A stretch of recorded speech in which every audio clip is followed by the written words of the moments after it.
Au nom du Père et du Fils et du Saint-Esprit. Amen. Grande joie d'être là à nouveau avec vous pour ce temps de Lectio Divina, ce temps de lecture priante de la parole de Dieu, la lecture amoureuse de la parole de Dieu. Et je pense que cet exercice que nous faisons ici chaque jour va nous aider à chacun de nous à avoir un amour renouvelé envers la parole de Dieu et conséquemment envers notre Dieu. En aimant la parole, en entrant en contact avec la parole de Dieu, c'est avec notre Dieu lui-même, le Verbe fait chair, que nous entrons en contact. Ça veut dire que nous entrons dans cette intimité, car le Seigneur veut révéler ses mystères aux plus petits, aux humbles. C'est cela que Jésus a dit. Et nous sommes là, voilà, pour vivre ce temps de Lectio Divina. J'espère que tu as ton cahier, ton stylo, ta Bible, et on va commencer à travailler la parole de Dieu. Aujourd'hui, 22 août, nous célébrons la fête de la Sainte Vierge Marie, Reine.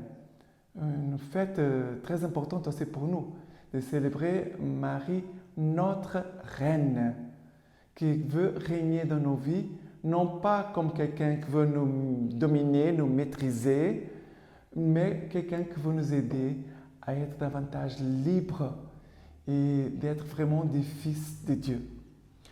La première lecture d'aujourd'hui, c'est du livre du prophète Ésaïe, Ésaïe chapitre 9, versets 1 à 6. Ésaïe 9, versets 1 à 6. Le peuple qui marchait dans les ténèbres a vu une grande lumière. Sur les habitants du sombre pays, une lumière a resplendi. Tu as multiplié la nation, tu as fait croître sa joie. Ils se réjouissent devant toi comme on se réjouit à la moisson, comme on exulte au partage du butin, car le joug qui pesait sur elle, la barre posée sur ses épaules, les bâtons de son oppresseur, tu les as brisés comme au jour de Madian, car toute chaussure qui résonne sur le sol, tout manteau roulé dans le sang, seront mis à brûler, dévorés par le feu. Car un enfant nous est donné, un fils nous a été donné. Il a reçu le pouvoir sur ses épaules et on lui a donné ce nom, Conseiller merveilleux, Dieu fort, Père éternel, Prince de la paix, pour que s'étende le pouvoir dans une paix sans fin, sur le trône de David et sur son royaume, pour l'établir et pour l'affermir, dans les droits et la justice, dès maintenant et à jamais. L'amour jaloux du Seigneur Sabaoth fera cela. Voilà la première lecture que nous avons aujourd'hui. Elle est très belle. D'ailleurs, c'est une lecture que nous écoutons au temps de l'Avent, pour nous préparer pour la venue de Jésus. Et ici, la lecture nous dit que le peuple qui marchait dans les ténèbres a vu une grande lumière. Ça veut dire, dans nos ténèbres, Dieu veut faire jaillir sa lumière. Le peuple qui marchait dans les ténèbres, sur les habitants du sombre pays, une lumière a resplendu. Bien sûr que c'est Jésus, c'est le Verbe, c'est la parole qui veut venir nous éclairer à chacun de nous.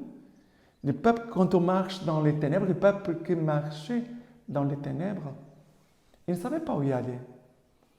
Quand tout c'est sombre, obscur, quand on ne voit rien, c'est difficile de suivre le chemin.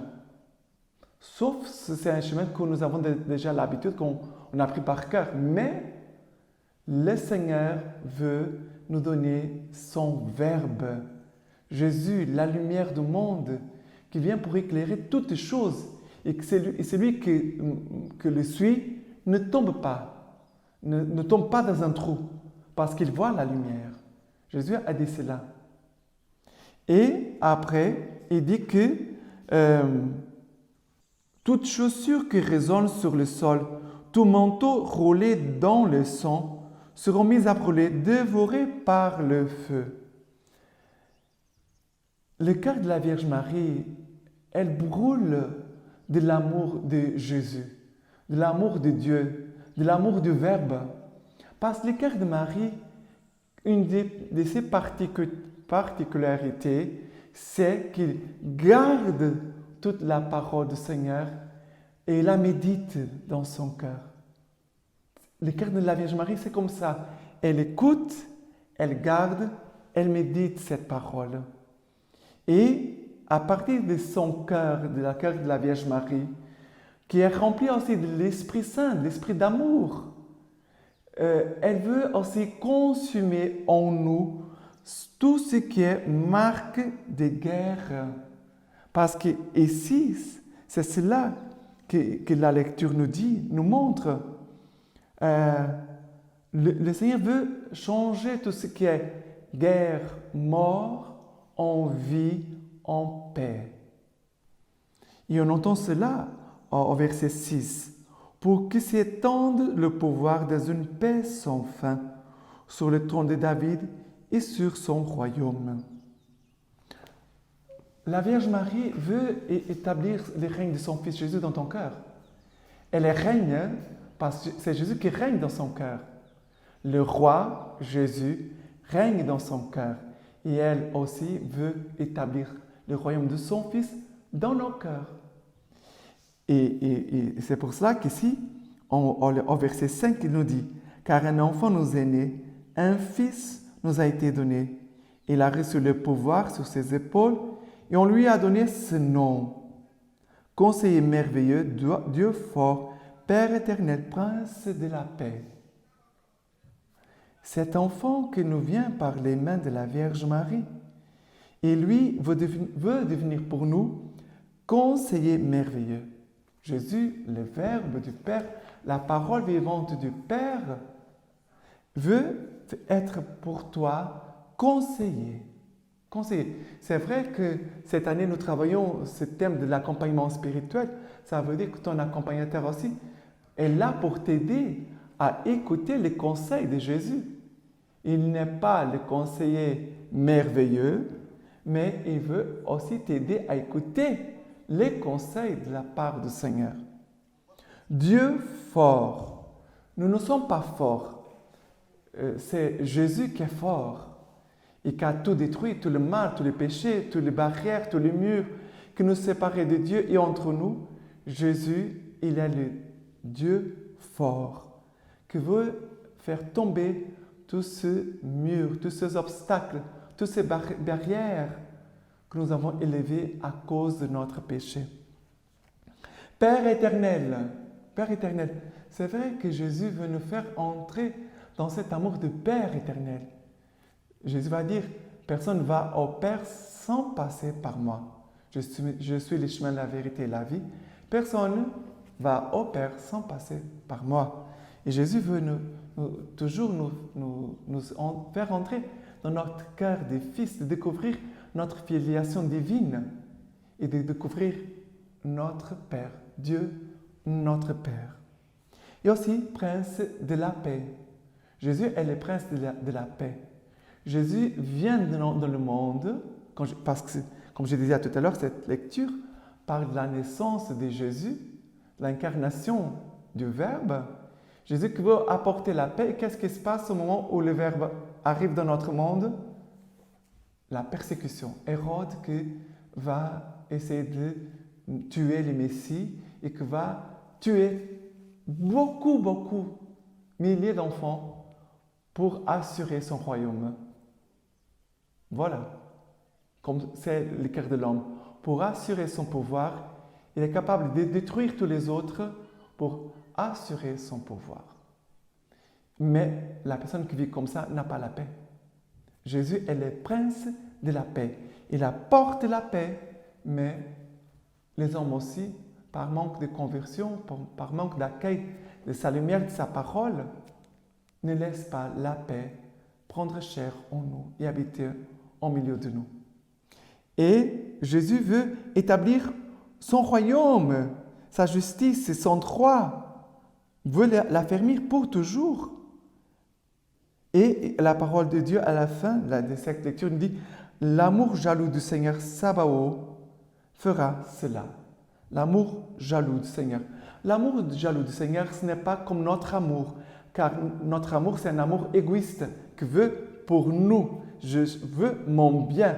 Je veux que l'autre soit là pour moi parce qu'il est mon bien à moi. Dieu n'est pas comme ça.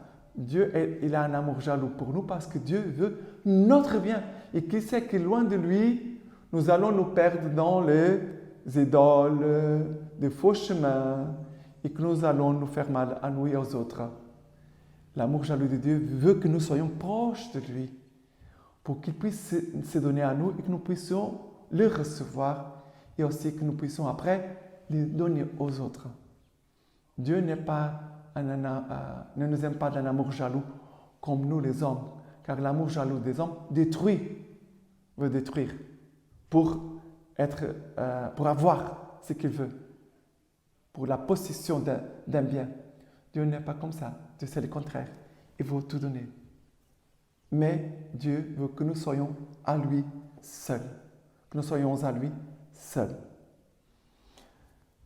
Voilà la première lecture d'aujourd'hui. Le psaume, c'est le psaume 112.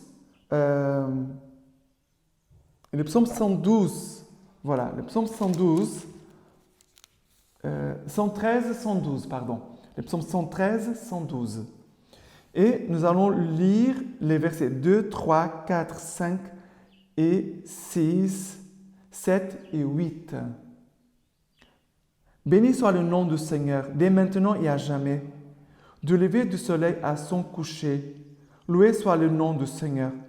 Plus haut que tous les peuples, Seigneur, plus haut que tous les cieux, sa gloire. Qui est comme le Seigneur notre Dieu, lui qui s'élève pour siéger et s'abaisse pour voir cieux et terre. De la poussière, il relève les faibles, du fumier, il retire les pauvres. Pour l'asseoir au rang des princes de son peuple. C'est magnifique, ce psaume aussi, c'est très beau. Regardez, de la poussière, il relève les faibles, les pauvres, les petits. Du fumier, il retire les pauvres.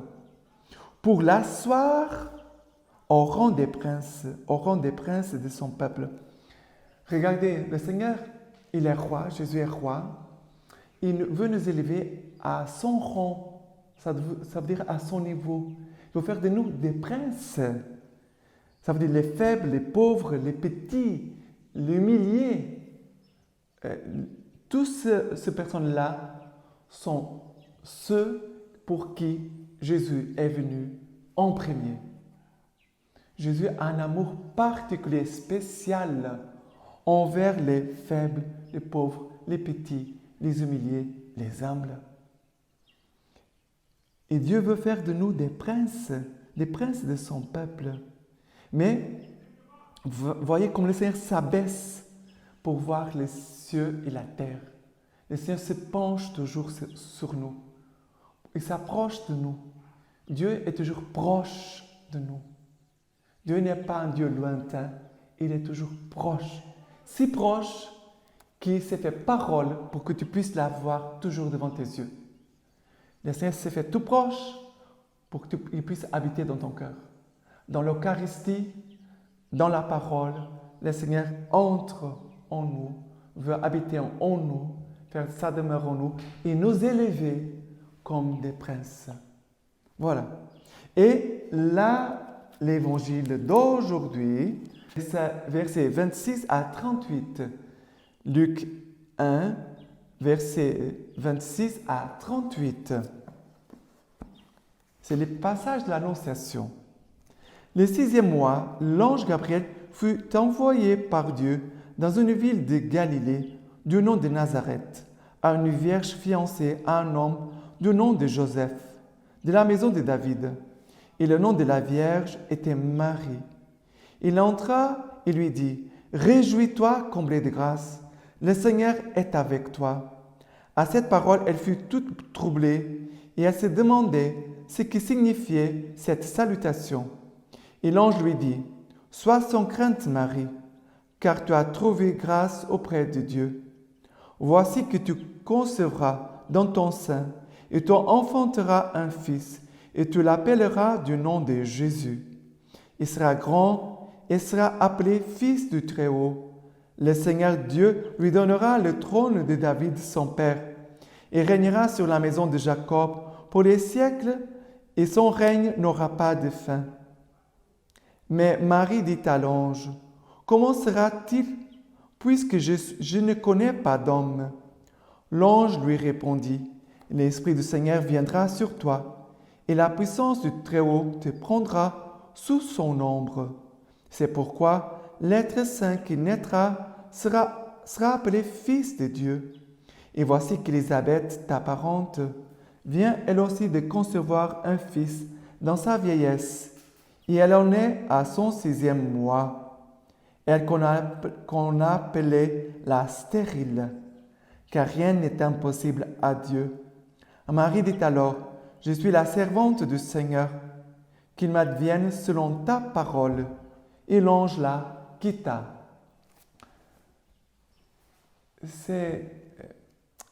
Pour moi, je suis toujours émerveillé devant la parole du Seigneur, toujours émerveillé.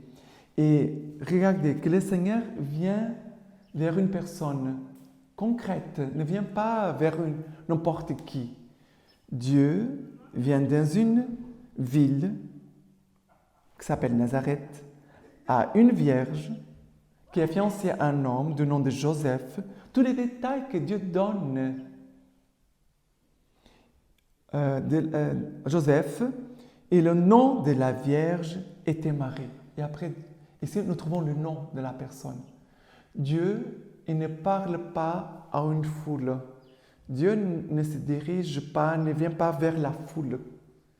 Dieu vient vers une personne concrète, que c'est toi, que c'est moi, chacun de nous. Et Dieu nous connaît par notre nom.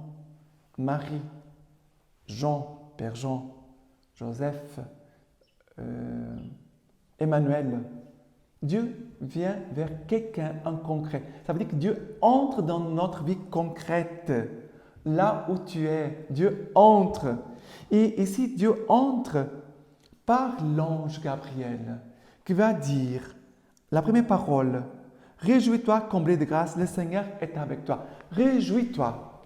Quand Dieu vient envers chacun de nous, toujours il vient pour nous donner la joie.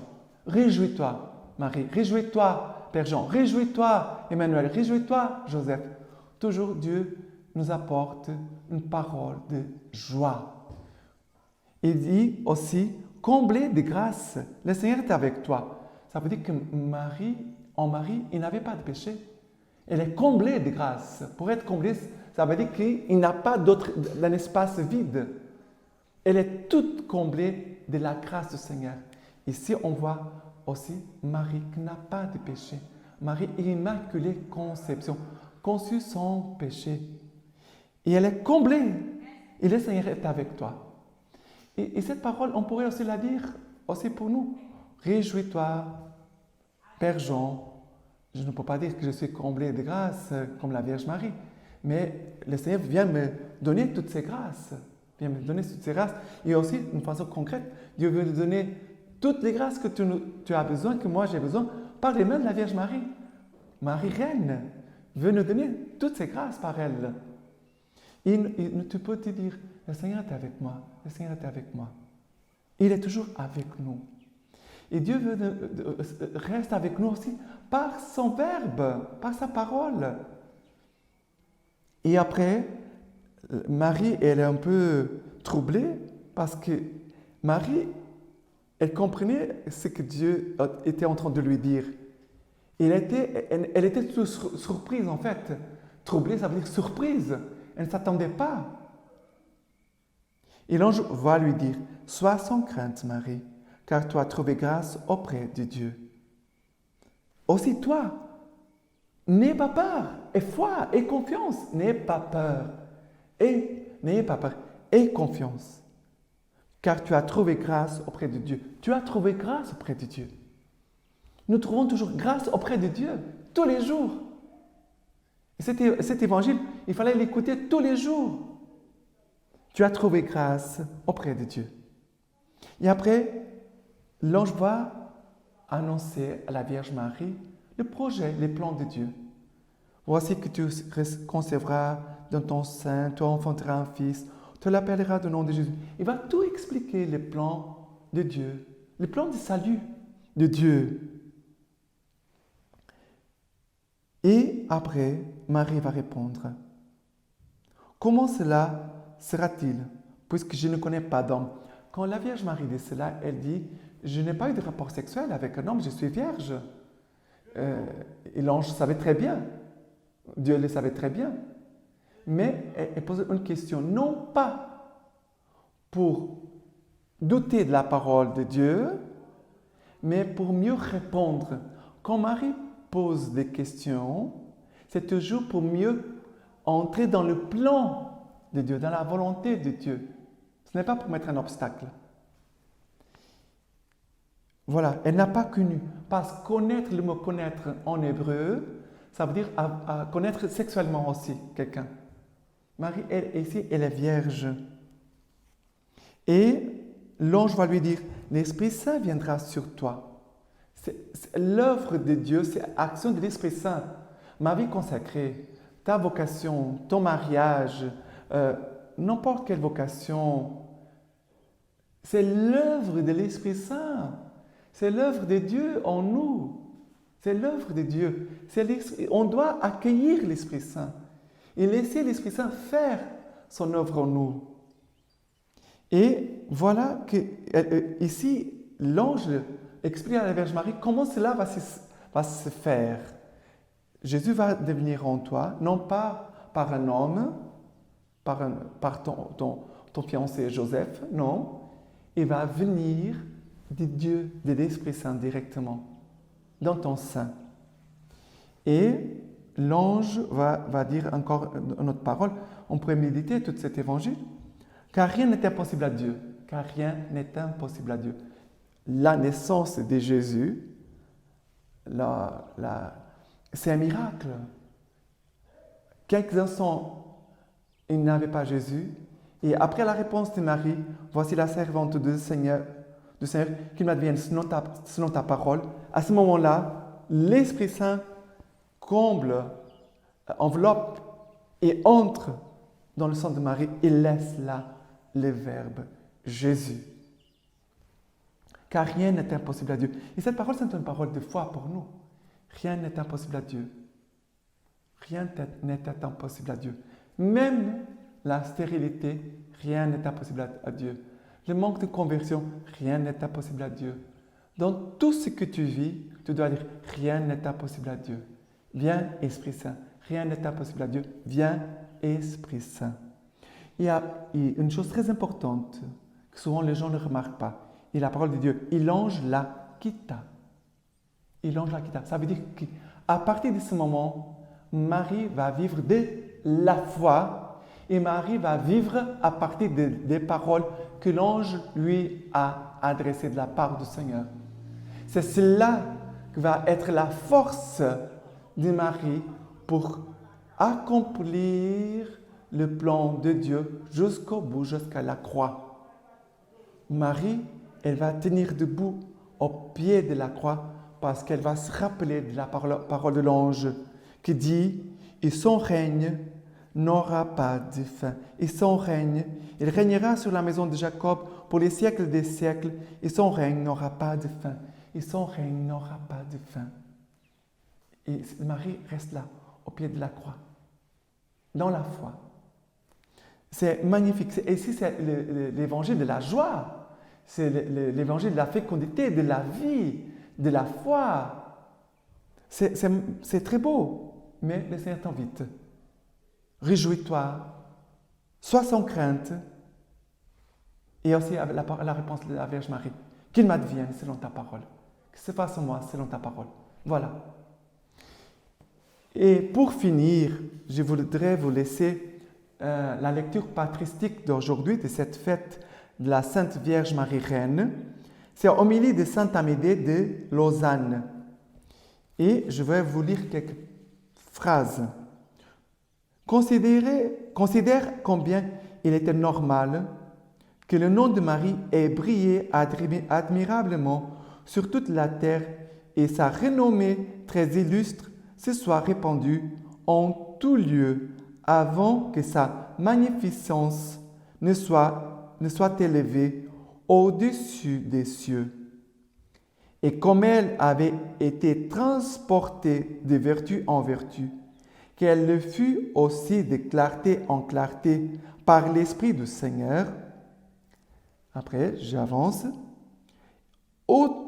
Eux tous se réjouissaient de voir les uns leur reine, les autres leur suzeraine, et ils s'empressaient dans un affectueux dévouement pour elle, établie dans la forteresse la plus élevée des vertus et débordant de l'océan des dons divins, elle est penchée sur le peuple croyant et altérée dans un ruissellement surabondant, l'abîme des grâces par lesquelles elle surpassait toutes les créatures.